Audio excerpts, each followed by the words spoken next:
Merci beaucoup pour votre invitation. C'est un plaisir pour moi de parler aujourd'hui de vaccination à la naissance, de l'hépatite B et du dépistage maternel en Afrique.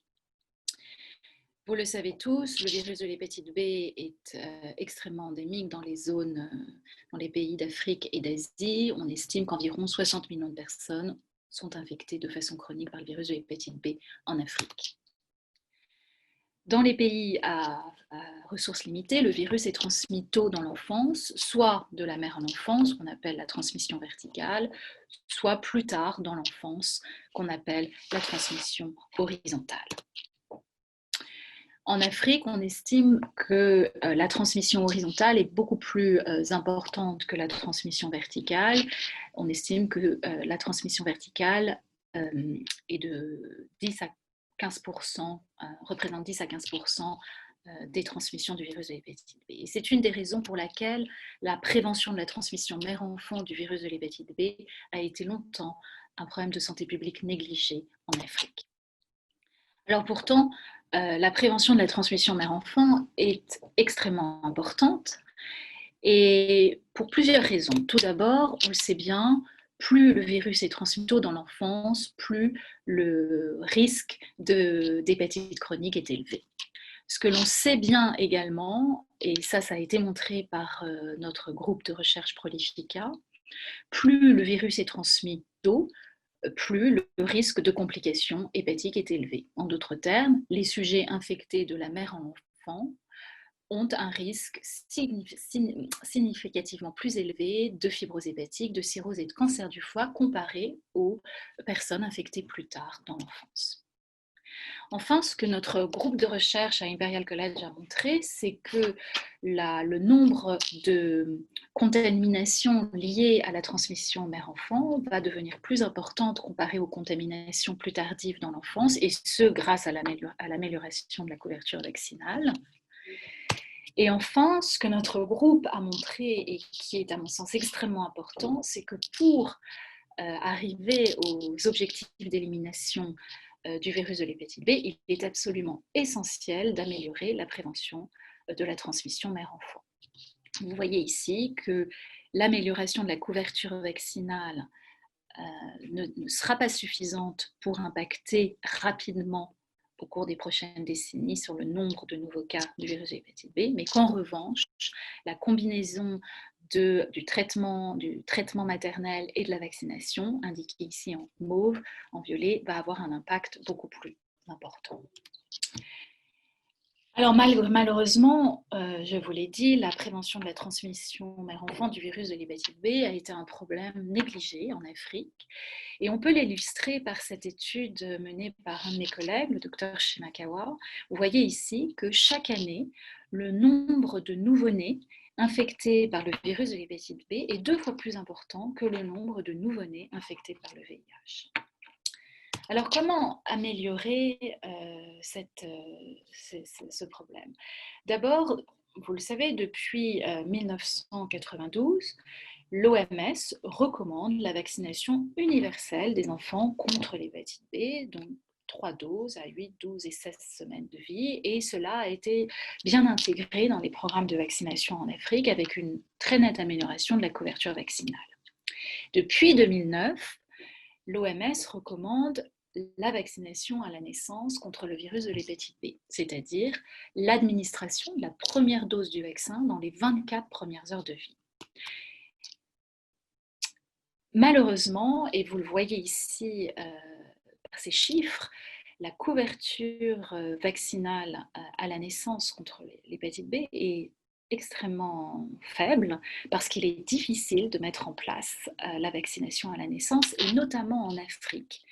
Seuls 12 pays ont implémenté la vaccination à la naissance en Afrique subsaharienne, et vous voyez, on estime à 11% le nombre de nouveau-nés qui reçoivent le vaccin à la naissance. Et on pense même que ces chiffres sont surestimés, car si on en croit cette revue systématique et méta-analyse qu'on a menée récemment dans nos groupes, et bien vous voyez que la vaccination à la naissance contre l'hépatite B en Afrique subsaharienne est probablement plutôt proche de 1,3% que de 11%.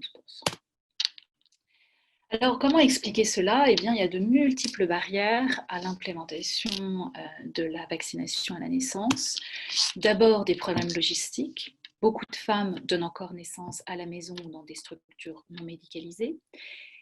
Il est difficile de mettre en place la vaccination à la naissance, par exemple, durant les week-ends. La vaccination à la naissance nécessite une chaîne du froid qu'il est difficile de respecter dans les zones rurales. Il existe de nombreuses barrières sociales et culturelles. Dans certains pays, de nombreuses femmes encore n'ont pas confiance dans les systèmes de santé en place, avec une pression familiale énorme pour donner naissance plus tôt à la maison qu'à l'hôpital. Le personnel médical n'est pas encore assez bien formé sur l'importance de la vaccination à la naissance et il existe aussi des problèmes politiques et financiers. Et il faut rappeler que Gavi, qui est l'agence globale de vaccination et d'immunisation, qui fournit l'ensemble des vaccins dans les pays à ressources limitées, eh bien, ne fournit pas la dose monovalente d'hépatite B à donner à la naissance. Alors, comment améliorer la vaccination à la naissance contre l'hépatite B? Eh bien, il a été proposé par cette étude australienne que l'usage du vaccin en dehors de la chaîne du froid, il est possible d'utiliser ce vaccin pendant une période de temps limitée en dehors de la chaîne du froid, eh bien, cela pourrait être une réponse coût-efficace qui pourrait impacter sur la morbimortalité liée à l'hépatite B.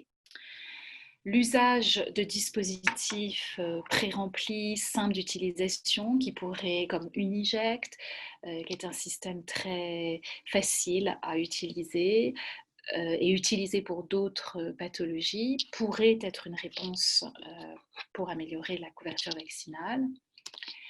L'usage de patchs, mais ça c'est encore en développement, et pourrait utiliser des patchs à coller sur la peau des bébés à la naissance. Il est absolument essentiel d'améliorer les programmes communautaires pour essayer de rentrer en contact avec les mamans et les bébés nés en dehors des systèmes de santé hospitaliers. Et puis, il est absolument essentiel d'améliorer la connaissance du personnel soignant sur l'importance de vacciner à la naissance. Malheureusement, la vaccination à la naissance n'est pas la seule réponse possible au contrôle de la transmission mère-enfant. Même si elle a été très peu documentée en Afrique, on sait essentiellement par les études asiatiques que le vaccin à la naissance n'est pas suffisant pour contrôler la transmission verticale. Cela a été suggéré par une étude non randomisée menée en Côte d'Ivoire, mais cette étude a également montré que le risque résiduel chez les bébés nés de femmes hautement virémiques était de 38%. Donc, il nous faut une intervention supplémentaire à la vaccination. Et si on s'inspire du modèle asiatique, il a été montré par deux études randomisées récentes que le traitement antiviral chez les mamans hautement virémiques associé à la vaccination à la naissance de leur bébé et à l'usage des immunoglobulines était extrêmement efficace pour contrôler la transmission mère-enfant. Alors, néanmoins, ce modèle asiatique n'est pas applicable au contexte africain pour diverses raisons. D'abord parce que le dépistage anténatal du virus de l'hépatite B n'est pas fait en routine. D'autre part, la stratification sur la charge virale ou l'antigène HBE est extrêmement difficile en Afrique, surtout dans les zones rurales et décentralisées. Faire une charge virale, ça reste compliqué, c'est cher. L'antigène HBE sur test rapide ne marche pas bien. Et je vais revenir sur ce point. L'accès aux immunoglobulines est quasiment impossible. Les immunoglobulines sont chères, elles nécessitent aussi une chaîne de froid. Et puis, un point très important, il n'y a pas de données sur l'usage, l'efficacité et la faisabilité du traitement antiviral chez les femmes enceintes mono-infectées par le virus de l'hépatite B en Afrique, et ce, en dehors du VIH. Alors, comment améliorer cet état de fait? D'abord, il est urgent d'implémenter le dépistage de l'hépatite B systématique et peut-être d'utiliser les structures déjà en place, les structures VIH en place, l'usage du test rapide de l'antigène HBE pour dépister les femmes à risque de transmission mère-enfant semble une réponse inadéquate à cause de la performance très faible de ces tests à ce jour. L'usage du papier buvard ou du GeneXpert est une réponse possible, mais probablement partielle, et on pourra discuter de ce point parce que le GeneXpert n'est pas disponible dans toutes les zones, notamment rurales des pays africains. Certaines équipes proposent un treatment as prevention comme cela est proposé dans le cadre du VIH. Là aussi, on peut discuter de cela et donc sans stratification de risque de transmission mère-enfant.